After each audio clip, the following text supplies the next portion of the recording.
ఇప్పుడు మీరు చూడబోయే ఈ ప్రాపర్టీ విజయవాడ పోరంకి సాలిపేట రోడ్లో అండి. ఇది గేటెడ్ కమ్యూనిటీ పక్కనే ఉన్న వెంచర్లోని ప్లాట్ అండి, రెడీ టు కన్స్ట్రక్షన్. ఇది 122 స్క్వేర్ యార్డ్స్ అండి. వెస్ట్ ఫేసు 33 అడుగుల రోడ్డు కలిగిన లేఅవుట్ ప్లాట్ అండి. ఇది రోడ్డు ఫేస్ వచ్చి 27.5, లోతు 40 అండి. 122 స్క్వేర్ యార్డ్స్.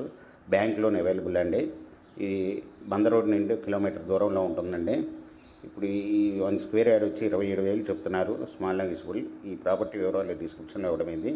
అది చూసి మీకు నచ్చినట్టయితే స్క్రీన్ మీద ఉన్న ఫోన్ నెంబర్కి కాల్ చేయగలరు. మీకు ఈ ప్రాపర్టీ నచ్చినట్టయితే సబ్స్క్రైబ్ చేసుకోండి, లైక్ చేయండి, షేర్ చేయండి.